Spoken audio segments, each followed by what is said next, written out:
My beloved Madridistas, welcome back to Madrid and welcome back to the channel. Football is such a cruel mistress.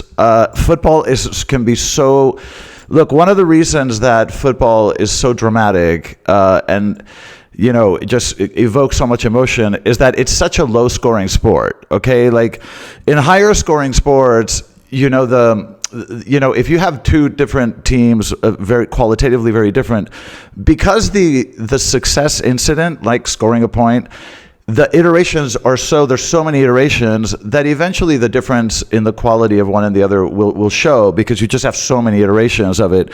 But in such a low-scoring sport, it's just high drama. In football, it takes so much work to score one goal, and a goal can be provoked by anything, like just a stupid mistake, whatever. And this is what makes football so dramatic, and why I think it drives everybody crazy.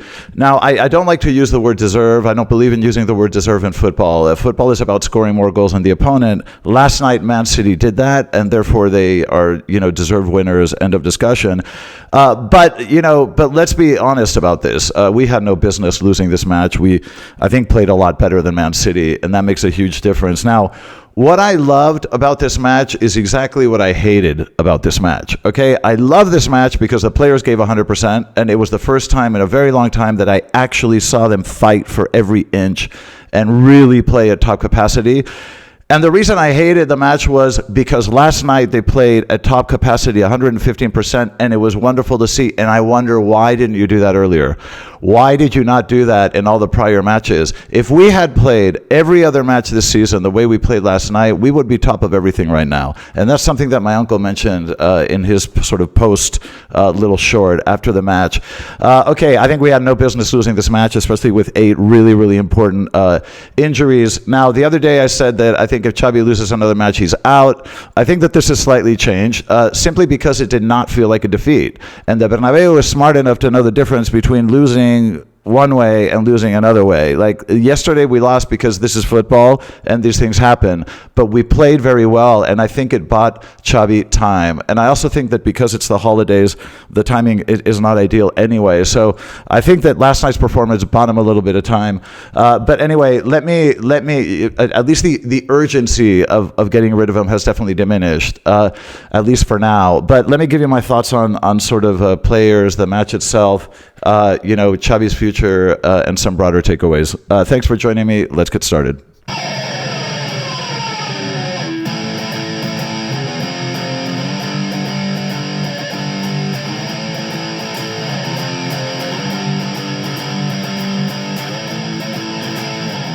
Madridistas, welcome back.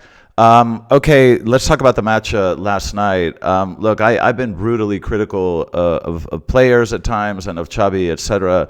But I think last night was a very, very dignified performance, and it's the kind of performance that the Bernabeu really appreciates. But let's not forget who we were missing, because it's not a joke. I mean, we were missing Militao, Alaba, Huijsen, Mendy, Carvajal, Trent, Camavinga, and Kylian. I mean, that is no joke. And yet we played, I think, a very good match, a very solid match. Because if you're a Madridista, and I'm telling you this, the one thing that the crowd really respects is effort. And it's the one thing that they will not forgive is lack of effort. And yesterday, they really, really fought. And you could see it. They were fighting. It reminded me of... that there's a very famous segment in a movie called Any Given Sunday, where Al Pacino talks to his players and he gives a speech. It's called the Inches speech, quite well known. But he talks about how life is a game of inches, and you have to fight for every inch. And I had the impression that yesterday the players fought for every inch, every millimeter, in every tackle, every challenge. They were going for it. They made such an effort physically. So I think it was a really dignified match, despite the result. Okay, let's talk about the lineup real quick. And when I saw the lineup, so this was a 4-3-3, and I because when you saw the players, you're like, well, this has to be a 4-3-3. And it was very adventurous, and I thought it was a very, very brave thing to do, especially against a team like City. You guys know that I've advocated the 4-4-2 because I think it makes us a little bit more solid. But you know what we learned yesterday is that we can play a 4-3-3 as long as everybody runs, as long as everybody backtracks and runs and presses, we can pull it off. And I think that we did. Okay, we had Courtois in goal, Carreras on the left. Rudiger and Asencio in the middle of defense, Fede as right back, in the middle of the pitch, Tchouaméni and Ceballos, and Jude, and then up front, we played with a 9, right? So we had Vini on the left, Rodrigo on the right, and Gonzalo in the middle. So I don't know if this formation was conditioned by the injuries, and it may very well be that the injuries conditioned this, or I don't know if this is something tactical that Xabi did deliberately. But I think that the overall performance I think was acceptable. In terms of the match itself, look, it was a very back and forth match. I mean, there wasn't a lot of midfield play, and you could see Guardiola sort of yelling at his players, trying to tell them to slow the game down, because you know what suits City is more of a possession game where you have very long possessions and you kind of alternate low block and possession. That's kind of what they like to do. But Real Madrid was able to disrupt this and sort of short-circuit this. And the reason that we could turn it into a back-and-forth match is that we were able to steal the ball quickly. So as much as City wanted to settle in, we were stealing the ball quickly enough that we didn't really give them a chance to play the kind of game that they wanted to play. So we were forcing them to go back, and then they would try it again, but lose the ball, and then they had to, go back. So we kind of turned it into a back and forth match, and that is the type of match that we like, because Real Madrid is a team that, part of our identity and our style of play, for decades has always been very quick counters. We love speed. We like going to the wings. We love running into space, and we have the players for it. So it was mostly a kind of back and forth type match. Carreras and Fede had a very, very busy night because they were very dangerous on the wings. But we were also very dangerous on the wings as well. And Rodrigo, I think, had a particularly good match. And Vini was very active. Not successful, but very active. So we were playing quite well on the wings as well. Now, in the 28th minute, you had the goal by Rodrigo. And this was, I thought this was a fabulous goal because, by the way, it happened to be right kind of like where we sit. It was just kind of right in front of us. And when he receives that ball in full stride and the first touch that invites more acceleration, it was that tiny little bit of speed. It was that tiny little bit of extra speed that Rodrigo had that allowed him to turn to the inside. Because he got a little bit behind the defender, and it allowed him to turn inside. And it was that extra speed that allowed him to have the possibility to take a shot. Now, I admit that I thought he had no angle. I thought he had very, very little angle. But I think that because he sort of kicked it quickly and decisively, it was almost unexpected that he kind of hit it that quickly. It worked perfectly. It went to the far post, and it was just strong enough to avoid being saved. Okay, now in the I thought it was an excellent finish by Rodrigo, who I've been very critical of, but last night he played a really good game, and we need to admit that. Okay, in the 35th minute, out of absolutely nowhere, Man City has scored their goal. It's always criminal to concede a goal in a corner. It's something, my uncle was going bananas because he just hates that. It is a little bit now. I think Courtois, he even admitted in an interview that he made a mistake. I love Courtois, very honest, for the good and the bad, and I really appreciate that about him. He's just very upfront. And Courtois admitted that he made a mistake. Now, the cardinal rule in goalkeeping is that if you deflect a ball, you must always deflect to the sides. You never deflect to the middle. So I don't know to what extent this was a sort of deliberate deflection. I think that Courtois just reflexively, he reacted and couldn't get a grip on the ball. So it bounced in front, and that's in the center. That's exactly the last place that you want any deflections to go. Okay, in the 41st minute, we had the penalty, Rudiger on Haaland, and I have to say, this was probably a fair penalty. I do think that Haaland he was trying to get to the ball. He would have gotten to the ball, and Rudiger just tackled him. So I think honestly that this was a penalty, and I think it was a fair call. Now, of course, in Spain things are different. In Spain, you can bear hug Kylian twice in a match and tackle him to the ground as the ball, and that's not, will never be called. But in Europe, where we do have very decent refs, certainly higher standard than in Spain, this was called, and I think rightfully so. Now, the first half ended with a couple of really, really amazing back-to-back saves by Courtois. I think he sort of redeemed himself from the mistake with those two unbelievable saves. But at the half, I was really frustrated, and I actually put out a little short at halftime, and just expressing my frustration because it felt surreal to me that we could be behind in this match, because I think that we were playing very well. We were creating chances. We looked quick. We looked dangerous.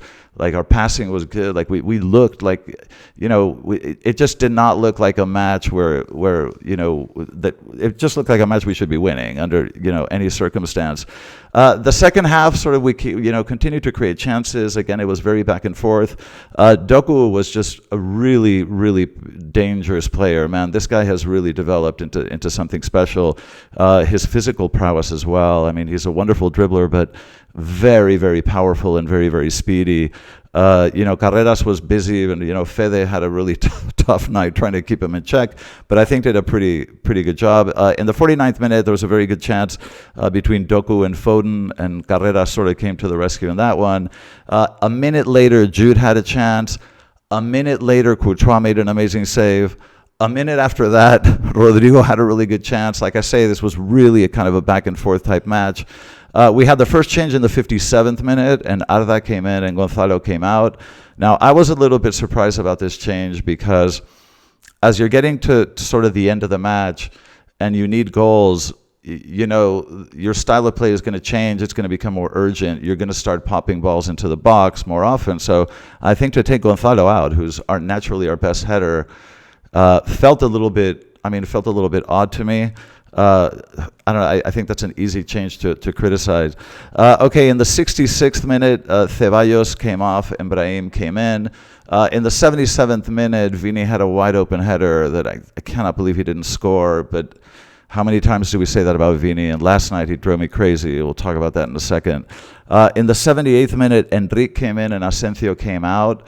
Obviously, we were in desperate need of a goal. I was really happy to see Enrique, and the Bernabeu was really happy to see Enrique, because this poor kid has had no minutes. But I don't know. I like him on the pitch. He just looks like he has so much energy and speed. I have no idea why it's taken this much to get Enrique to play a few minutes, because I just want to see more of this kid. I just think I think he's talented, and I think we need to see more of him.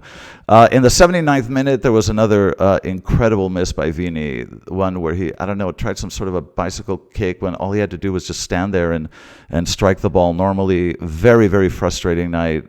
Vini drove me crazy. In the 84th minute, a very good header by Enrique that hit the crossbar, which I thought was really impressive, because he's a short player, but the way that he used his head to direct the ball was really good. I mean, I thought it was a very good header considering the momentum of the play. So, I don't know. I'd love to see more of this kid. In the last minute, Rodrigo had another chance, but, no accompaniment. So, I don't know. The match itself, I felt, was very, very kind of back and forth. I think that we were able to control the match in terms of turning it into the type of match that we wanted. We didn't win. I think we were very, very unfortunate in front of goal, and I think Vini missed so many chances. So, I mean, look, in terms of broad takeaways, we can do these quickly. Number one, I would say, takeaway number one, we can actually play a 4-3-3. We can play a 4-3-3 if everyone runs.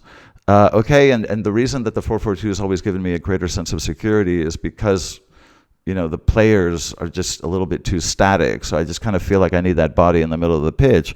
But if everybody runs and everybody commits, and the forwards backtrack and help in the press, we can pull off. We can pull off a 4-3-3. It seems to me. That's takeaway number one. Takeaway number two, and this is ironic. The bottleneck that we have in terms of allocating minutes to the Rodrigos, the Brahims, the Mastantuonos, and the Enriques, that could be partially resolved if we do play a 4-3-3. because obviously we'll be using a right wing and these players get more minutes. So the irony of ironies is that if you want more minutes, the answer is to work harder. Because if you work harder, we can play a 4-3-3. If you all commit to working harder, we can play a 4-3-3. And that will solve some of the minute issues that a lot of these players have, which is that they think they're not getting enough time, and that causes tension in the dressing room and all that. So ironically, the answer to everything is to work harder. Number 3, I would say Xavi makes it past the holidays. I think that yesterday buys him a little bit of time. It was a defeat, but like I say, we're smart enough to understand what type of defeat this was. This is just the way football is sometimes. So I think, look, if we start winning matches and we win the next sort of 4, 5, 6, he could stay on until the end of the season. Now, if we lose again against modest opposition, I do think it's over. But last night, I think, bought Xavi a little bit of time, and I think the combination of last night's effort, what we all saw, combined with the fact that it's sort of the holidays are coming up, I think he bought himself a time to at least get himself sort of to January. Takeaway number 4: Vini's decisions in the final third are driving me crazy. They are driving me crazy, and I'm getting very impatient with Vini. I'm getting really impatient with Vini because he does the hard part, which is getting past people, getting behind defenders, and then when he's in the final third, his decision making and his execution has been awful for a very long time, and I'm getting really, really pissed off at Vini. And I, if I'm Xavi, I sit him from time to time to tell him to work on this, because last night the opportunities that Vini missed were just completely unforgivable, and it's, like I say, it's driving me crazy. Number 5, some of Xavi's decisions remain baffling to me. I don't understand the idea of taking Gonzalo off. That didn't make any sense to me whatsoever. I'm still a little bit puzzled by some of the things that Xavi does. Takeaway number 6.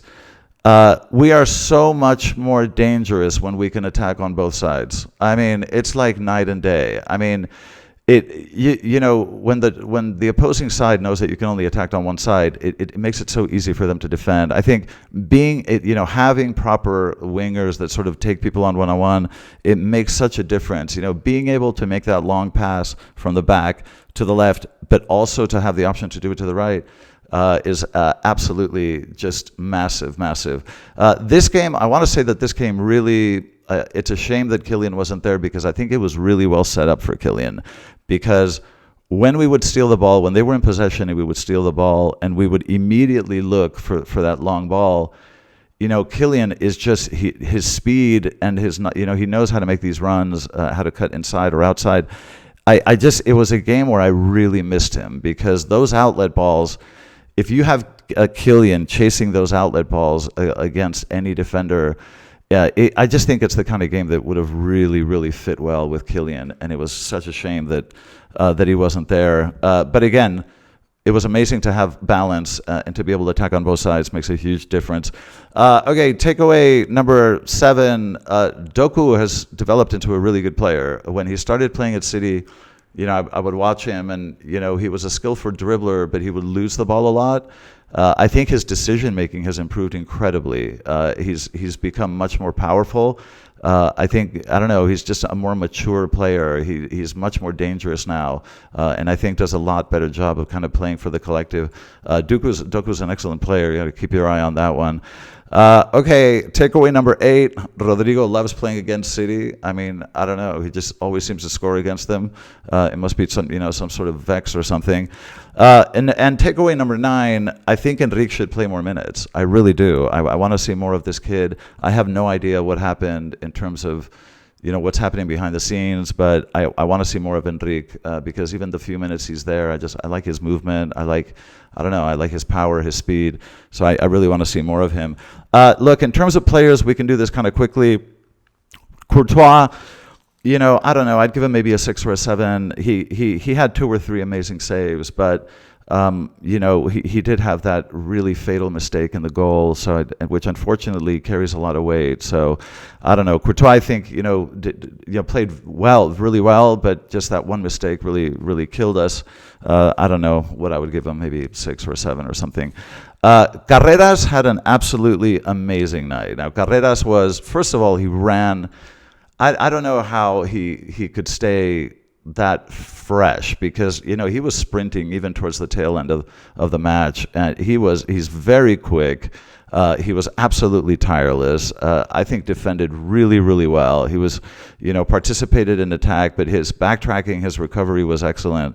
He showed us speed. By the way, he had some ball carries that were amazing, where he's getting pressed but managed to get away from sort of 3-4 players and get past the first line of defense. I think Carreras had a magnificent match, and really good to see. Okay, Rudiger. I don't know. I don't think Rudiger had that good a game. I think, okay, the penalty was obviously problematic, and he did commit some unnecessary fouls. But I do think we have to give him some credit that Haaland was kind of non-existent in this match, and that really was down to Rudiger. Asensio helped out as well, but in the case of Rudiger, I mean, there was some good and some bad. It's true, he canceled Haaland again really, really well, but he did commit unnecessary fouls, and the penalty was also kind of clumsy and unnecessary. Okay, Asensio, pretty good. I think a 6 or a 7. He helped, but Fede. Poor Fede had to deal with Doku, but I think Asensio intervened and helped a lot in some of those plays and gave him a lot of support. I thought he was tough, he was quick, he was gritty. I thought he was aggressive. I thought he had a pretty decent match. Okay, Fede. Fede, he started slow, but then I think, improved a lot as the match went on. Again, he had a really hard task. I mean, marking Doku is not an easy thing, but he ran a lot. I think he started slow, but really kind of worked his way into the game. And again, very generous in his effort. Made a huge physical effort yesterday. I think he had a pretty decent match. Tchouaméni, I think like another 7. He was pretty solid. He completed 93% of his passes, which is, not against a team like City, I think is, pretty good in terms of distribution. I thought defensively he was okay. He broke up a lot of important plays that looked dangerous. Against us, I think Tchouaméni had another solid match. Ceballos, I'm going to give Ceballos something like a 5. Okay, I think he just wasn't very present. Okay, either he defended okay, but he didn't really participate much in the attack, and he felt a little bit missing. Okay, I kind of expect a player in that position to be a little bit more present, and Ceballos kind of, seemed to sort of, fade in and out of the match. I don't think he had a particularly good match. I'd give him like a 5. Jude, I would say, maybe something like a 6. I think he had some great carries, and sometimes he has those beautiful kind of demonstrations of skill where he gets, because he controls. He's so good on the ball, but he's also so strong that he just gets out of trouble really, really well. He worked a lot. He I think worked a lot. I think defensively sacrificed himself a lot to help defensively, but didn't link up that well with the attack. I just thought he could have linked up a little bit better, with Vini, Rodrigo, and Gonzalo. Okay, yeah. So Jude maybe a 6 or something. Vini, I'm going to give him like a 3 or 4. I'm just getting really pissed off because yes, he's explosive. Yes, he tries. And all of that, but it's just criminal. The mistakes he makes in the final third this is like schoolyard stuff. Like you cannot make those mistakes. Like some of his finishing is like inexplicable to me. Like you've been playing football since you're 5 years old. Like how can you do that? Like I'm getting very irritated at Vini's just lack of judgment and lack of awareness and responsibility in the final third. So I don't know. He irritated the crap out of me. You can tell me if I'm wrong. Okay, Gonzalo, maybe a 6. I think he played for the team. Didn't get that many, as a number 9, didn't get as many chances as I would have, liked him to get. I don't know to what extent that was his fault. But I think he combined okay. He backtracked enough. He made an effort to contribute defensively as well in the press. I think he had an okay match, maybe a 6 or something like that. Rodrigo was really good. I mean, he was surprisingly good. I'd give him like an 8. I think he played very well. And this is the Rodrigo that kind of we know and love that disappeared about a year ago, almost a year and a half ago. But I thought he played very well last night. He took players on one-on-one. He was able to get behind his defenders. He created a lot of trouble. He was just a consistent nightmare for Man City. And of course, the goal was absolutely beautiful. I think Rodrigo had a surprisingly good match, and I'm really encouraged to see that. I'd probably give him like an 8 or something. Okay, finally, just some other things I want to mention, just in terms of the channel. So yesterday, I overdid it on the shorts, among other, just because for 2 reasons. One, I wanted to kind of learn how to do it, and the more you do it, the more natural, it'll become easier. And also, I wanted to test the cell signal. So, for example, when I did like the halftime short, where I just gave a 1-minute thing, like my view, I wanted to see if it would upload immediately or not. So I was kind of testing the network as much as anything else. But I hope you guys enjoyed it. Obviously, this stuff is going to get it's going to get better. It'll look better. It'll be more polished as we go forward. Don't forget, I'm kind of learning how to do this crap as we go. But I hope you enjoyed it. Certainly, the atmosphere and stuff like that. I hope you enjoy those shorts. And going forward, we'll do more of them. But like I say, they'll be a little bit more polished. Even when we talk to my uncle and stuff like that. But anyway, I hope you enjoyed it. But guys, that's what I think about the match last night. This is, at least in terms of attitude, what I like to see. I think it bought Xavi a little bit more time, and even though we lost, I don't know, there's something about the way we lost that I think has given us all a little bit of encouragement. So anyway, those are my thoughts, but I know you guys probably have different opinions. Let me know what you think in the comment section. Thanks for joining me. I love all you guys, and as always, a la Madrid.